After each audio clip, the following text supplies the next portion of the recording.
Praise the lord అండి. ఈరోజు ప్రభు అయిన యేసుక్రీస్తు వారు సర్వమానవాళి పాప పరిహార్థ నిమిత్తము శిలువ మీద వేలాడినప్పుడు అక్కడ అనేక మంది జనసమూహాలు అక్కడ కూడుకుని ఉండగా భక్తులైన వారు ఆ జనసమూహాలను 7 గుంపులుగా విభాగించారు. ఆ గుంపుల్లో ఏ గుంపులో మనం ఉంటే ధన్యులమవుతామో క్లుప్తంగా కొద్ది నిమిషాలు ధ్యానము చేద్దాం ప్రిలారా. మొట్టమొదటిగా పోట్లాడే గుంపు.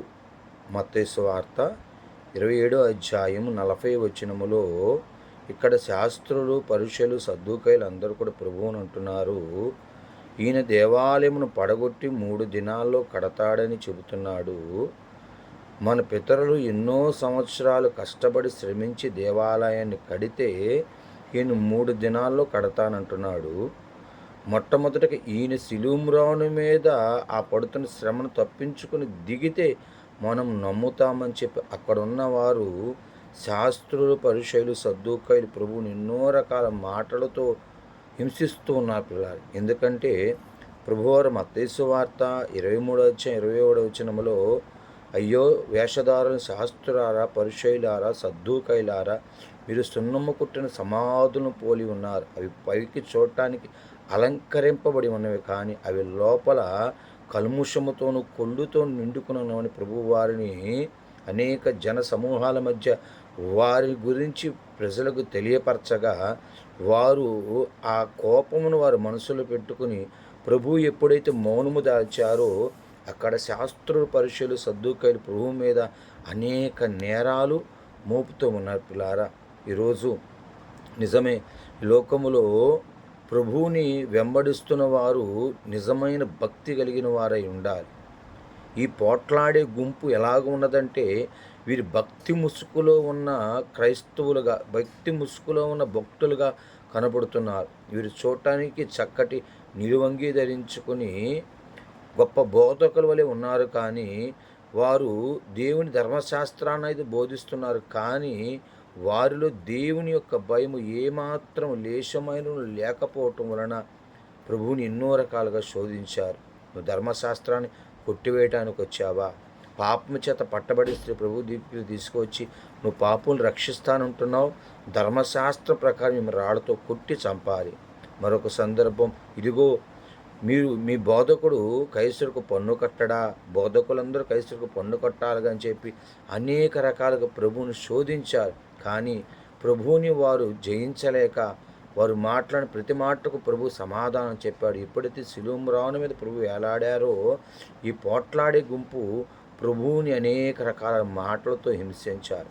రెండవ గుంపు చీట్లాడే గుంపు, అనగా మత్తయి సువార్త 27:30 వచనములో ఉంది, ఈ లోకము ఇటుపోయినా పర్లేదు, లోకము ఎట్లా అయిపోయినా పర్లేదు, కానీ మా లాభమే మాకు కావాలనుకుని అక్కడ రోమా సైనికులు ప్రభు శిలువ మీద వేసే ముందల ఆయన అంగీని, నిలువుటంగీని, ఏ కుట్టు లేనటువంటి నిలువుటంగీని వారు తీసుకుని దాన్ని చీట్లు వేస్తున్నారు. ఈరోజు దేవాలయంలోకి వెళ్ళి ఎంతమంది వ్యాపారాలు చేస్తున్నారు. ఆయన యెరూషలేము దేవాలయంలోనికి వెళ్ళినప్పుడు అక్కడ రోకలు మార్చువారిని, పావురాలు అమ్మువారిని, అనేక వ్యాపారాలు చేస్తున్న వారిని చూచి వారిని బట్టి ఎంతో కోపించి వారందరి పారద్రోలి, నా మందిరము సమస్త జనులకు ప్రార్థనా మందిరం అనబడును, దీని వ్యాపార స్థలంగా మార్చవద్దన్నారు. ఈరోజు దేవాలయంలోకి వెళ్ళి గేములు ఆడటం అని, బెట్టింగ్లు చేయటం అని, వ్యాపారాలు చేసుకోవటం అని, ఏవేవో లాభదాయకం కొరకు మన మందిరానికి వెళుతున్నాం. ప్రతి సహోదరి సహోదరుడా, దేవుని మందిరానికి వెళ్ళవలసిన దేవుని కొరకు, కానీ అక్కడ ఏదో ధనము సంపాదించాలనే ఉద్దేశంతో వెళ్ళకూడదు. ఈరోజు దేవుని మందిరంలో మనం వెళ్ళినప్పుడు మన ప్రవర్తన జాగ్రత్తగా చూసుకోవాలి. ఎప్పుడైతే వీరు వారు చీట్లు వేసుకుంటున్నారో ఆ అంగి ఎంతో ప్రాముఖ్యమైనది, దానికి ఎక్కడ ఏ కుట్టు కూడా లేదు. బైబిల్ గ్రంథములో యాకోబు గారు యోసేపును ప్రేమించి విచిత్ర కుట్టు పని కలిగిన ఒక అంగీని, నిలువుటంగీని యోసేపు గారు తొడిగిస్తే అన్నలు అతని మీద అసూయపడి అతను కొట్టి ఆ వస్త్రాన్ని రక్తమయముగా చేశారు. ఇష్మాయేలుకి 20 తులముల వెండికి అమ్మివేసుకున్నారు. అదేవిధంగా ప్రభువారిని కూడా తన సొంత జనమే కొట్టి ఆయన శిలువ మీద అప్పగిస్తూ ఉండగా అక్కడ రాను వారు చీట్లు వేసుకొని ఆ వస్త్రాన్ని తీసుకుని, ఆ వస్త్రానికి ఎంత మహిమ ఉన్నదంటే ఒక పాపాత్మురాలు ఆయన వస్త్రపు చెంగు ముట్టుకున్న తోడని స్వస్థపడింది. ఆయన రూపాంతర కొండ మీదకి ఎక్కినప్పుడు ఆయన వస్త్రాలు ఏ చాకలి చలువ చేయలేనంత తెల్లగా మార్చబడ్డాయి. అంతేకాదు ప్రియులారా, ప్రభువుకున్న ఏకైక ఆస్తి అది ఒక్కటి మాత్రమే. లోకములు ఏది సంపాదించుకోవాలా, ప్రభువారు ఆ అంగీను కూడా శిష్యులు ఎప్పుడు ఆ అంగీను కూడా రానువారు లాగేసుకొని ఆయన ఏమీ లేని రిక్తునిగా చేశారు. ప్రియ సహోదరి సహోదరుడా, ఒకటి పోట్లాడే గుంపులో ఉంటున్నావా, రెండు చీట్లాడే గుంపులో ఉంటున్నావు, మూడో గుంపు రక్షణను వెతికే గుంపు. శిలువ మీద వేలాడుతున్న యేసు ప్రభు వైపు దొంగ చూచి, యేసు నీ రాజ్యముతో వచ్చిన కృపతో జ్ఞాపకం చేసుకోమంటే దొంగకు దేవుడు రక్షణ ఇచ్చాడు. ఆయన శిలువ మీద ఎప్పుడైతే చనిపోయారో మత్తయి సువార్త 27:54 వచనములో దేవాలయం తెర నడిమికి చిరిగింది, భూమి వణికింది, భూమి బర్ధలైంది, బండలు బర్ధలైంది, ఆకాశము చీకటి కమ్మింది, సమాధులు తెరబడి అనేక మంది పరిశుద్ధుల ఆత్మలు పైకి వచ్చి ఆ యెరూషలేము పట్టణమంతా తిరుగుతూ ఉండగా అక్కడున్న శతాధిపతి అంటున్నాడు ఈ వాడిని చూచి, ఓహో ఇతడు నిజముగా దేవుని కుమారుడు, హల్లెలూయా. నువ్వు ఇన్ని వందల మంది పాపుల మధ్య ఉన్నా నీవు ఒక్క కేక వేస్తే, హిజ్కియా ఒక్క కేక, హిజ్కియాకి 15 సంవత్సరాలు ఆయుష్ను పొడిగించింది. దావీదు గారు ఒక్క కేక, గుడ్డి భర్తలమై ఒక్క కేక, దావీదు కుమారుడిని వేసిన ఒక్క కేక గుడ్డివాడికి నేత్రాలు ఇచ్చింది. మగ్ధలేని మరి కేక, మగ్ధలేని మరికి ఆరోహణము వెళుతున్న ప్రభు మరలా దిగి వచ్చి కన్నులారా తన మహిమ రూపాన్ని చూపించి ఉన్నాడు. సిలువలో వేలాడుతున్న వేసిన దొంగ కేక దొంగకు రక్షణ తెచ్చింది. మూడవదిగా అక్కడ రక్షణ వెతికే గుంపు ఉన్నది. నాలుగవదిగా రొమ్ము కొట్టుకునే గుంపు. ప్రభు ఎప్పుడైతే శిలువ మీద వేలాడుతున్నారు అక్కడ వందల సమూహములో ప్రభు సన్నిహితులు, ప్రభు చేసిన ఆశ్చర్యకార్యాలు చూసిన వారు, ప్రభు రొట్టె ద్రాక్షారసం ఇస్తే త్రాగిన వారు ఎంతోమంది అక్కడ నిస్సహాయ స్థితిలో. ప్రియ సహోదరి ఈరోజు ఇజ్రాయెల్ దేశంలో ఎంతో ఘోరంగా యుద్ధం జరుగుతుంది. మన క్రైస్తవులందరం కూడా ఆ దేశ క్షేమం కొరకు ప్రార్థన చేస్తున్నాం, కానీ అక్కడికి మనం వెళ్ళి ఏమీ చేయలేని సహాయ స్థితిలో ఉన్నాం. ఈరోజు అదేవిధంగా ఆ రోజు ప్రభు శిలువ మీద వేలాడుతూ ఉంటే అక్కడ రాను వారిని అక్కడ అల్లరి మొక్కరకు చూచి వారు ఏమీ లేని నిస్సహాయ స్థితిలో రొమ్ము కొట్టుకుంటూ బాధపడుతున్నారు. అప్పుడు ప్రభు వారు చూసి, నా కొరకు మీరు దుఃఖపడవద్దు, కానీ మీ కొరకు మీ పిల్లల కొరకు దుఃఖపడిన యెరూషలేములో శిలువ మోస్తూ ప్రభు అన్నారు. అక్కడ ప్రభు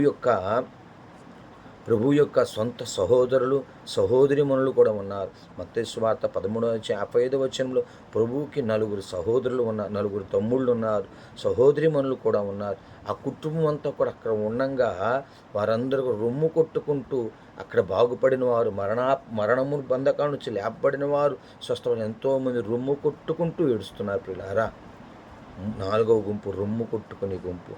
5వ గుంపు ఆదరణ కొరకు ఎదురు చూస్తున్న గుంపు. ఎప్పుడైతే శిలువ మీద భరించాలనేటువంటి బాధలో ఉన్న ప్రభువు ఎప్పుడైతే అక్కడ ఉన్న మరియ వైపు చూచాడో, అక్కడ మరియమ్మ గారు ప్రభువు వైపు అదే విధంగా తీక్షణగా చూస్తుంది. నా కుమారుడు ఒక్కసారి నా వైపు చూస్తే ఎంత బాగుంటుంది. ఆనాడు ఆయన పశుబాలుడైన ప్రభువుని ఎప్పుడైతే మరియమ్మ గారు ఎత్తుకొని దేవాలయంకి వెళ్ళిందో, భక్త సిమేరుగా, మరియా, ఈరోజు లోకరక్షకుడైన ప్రభు నీ గర్భవాసాన్ని పుట్టాను సంతోషపడుతున్నావేమో, ఒకనాటికి నీ హృదయంలో నుండి ఖడ్గం దూసుకు వెళ్ళిద్ది. ఏ తల్లి పడనంత వ్యాధులను పడాలి. మరియా, ఈ నా మాటను జ్ఞాపకం ఉంచుకోమన్న మాటలు గుర్తు వచ్చి, ఎంతో సుందరుడైన ఆ కుమారుడు, సొగసైన స్వరూపం, ఏ నేరమైన ఆ కుమారుడు ఎంత బాధలో పడుతున్నాడు వైపు చూస్తే, అప్పుడు ప్రభు మరి వైపు చూచి, ఈ రోజున ప్రతికూలంగానే తల్లిదండ్రులు విడిచిపెడుతున్నారు. ఆరోగ్యం ఉండి చూడగలిగిన శక్తి ఉండి కూడా తల్లిదండ్రులు భారం అయిపోతుంటే భరించలేని బాధలో ఉన్న ప్రభువారు ఎప్పుడైతే మరీ వైపు చూచాడు, అమ్మా యోహాను వైపు చూచి, ఈయనే నీ కుమారుడు, యోహాను వైపు చూచి, యోహాను ఈమె నీ తల్లి, అమ్మ నన్ను ఎంతగా ప్రేమిస్తున్నావు, యోహాను అంతగా ప్రేమించి, యోహాను నువ్వు నన్ను ఎంతగా ప్రేమిస్తున్నావు మరి అని నా తల్లిని అంతగా ప్రేమించమని చెప్పి తల్లిని విడిచిపెట్టగా ఆదరించాడు. ఈరోజు మన ప్రభు ఆదరణకర్తగా వచ్చాడు. హల్లెలూయా. ఆయన ఒలీవ కొండ మీద ఆహారము వెళుతూ దేవదూతలు అన్నారు, మీరు యెరూషలేము విడిచి వెళ్ళక మీరు ప్రార్థన చేయండి, మీ కొరకు ఆదరణకర్తను సత్యస్వరూపిగా ఆత్మను పంపిస్తా అన్నాడు. హల్లెలూయా. ఈరోజు ఆదరణకర్తవి ఆత్మ మన మధ్య సంచరించి బాధల్లో, ఇరుకుల్లో, ఇబ్బందులు, శోధన ఉన్న వారందరిని కూడా ఆదరిస్తూ సిలువ చెంతకు నడిపిస్తుంది. హల్లెలూయా. ఐదవదిగా ఆదరణ కొరకు ఎదురు చూస్తున్న గుంపు. ఆరవదిగా దారిని పోయే గుంపు. మత్తయి సువార్త 27:39 అక్కడ ప్రభు శిలువ వెళుతూ ఆ కరవరి కొండకు ప్రక్కన ఒక దారి ఉంటే ఆ దారిని వెళుతున్న వారు అంటున్నారు 27:39 ఇతడు దేవాలయం పడగొట్టి మరలా కడతాడంట, తను తానే రక్షించుకోలేకపోతున్నాడు. ప్రియ సహోదరుడి, వెళ్ళే మార్గంలో ప్రభు నిన్ను చూస్తున్నాడని గుర్తుపెట్టుకో. గజాకు మార్గాన్ని వెళుతున్న నపుంసకుని చూడలేదా? ఎమ్మాయి గ్రామానికి వెళుతున్న ఇద్దరు బాటసారులను చూడలేదా? త్రోవను వెళుతున్న బిలామును చూడలేదా? ఈరోజు నువ్వు ఏ మార్గంలో వెళుతున్నావు? నీ మాట, నువ్వు ఎక్కడున్నా నీ తలంపు దేవుడు చూస్తూనే ఉన్నాడు. ఆ దారిని వెళుతున్న వారు ప్రభువుని అపహసించి దూషించారు. ఏడవదిగా సిలువ వేసిన గుంపు. ప్రభువుని ఆ శిలువ మీద వేస్తూ ఉంటే ఆయన పట్టుకుని అమ్మీకులతో కొడుతూ ఉంటే పరిశుద్ధుడైన దేవుణ్ణి తాకి అర్హత ఎవరికీ లేదు. నా కోరికడం దగ్గర ఎత్తు కాలు జారినందున మందసం ఒరుగుతున్న ఉజ్జా పట్టుకుంటూనే అక్కడ చనిపోయాడు. అతి పరిశుద్ధ స్థలంలోనికి అహరోను కుమారులు వేరొక ధూపం వేయవలసిన ధూపం కంటే వేరొక ధూపం వేయటం వలన అతి పరిశుద్ధ స్థలం అగ్ని వచ్చి వారు దహించి వేసింది. సంఖ్యాకాండం 4:20 అతి పరిశుద్ధ స్థలంలోనికి ఎవరైనాను కనురెప్ప పాటులో చూస్తేనే చనిపోతారని చెబుతున్నాడు. అంతేకాదు బెస్తమేషు గ్రామ ప్రజలు మందసం పట్టబడినప్పుడు ఆ మందసములు ఏముందో చూద్దామని తీస్తేనే 70 మంది చచ్చిపోయారే.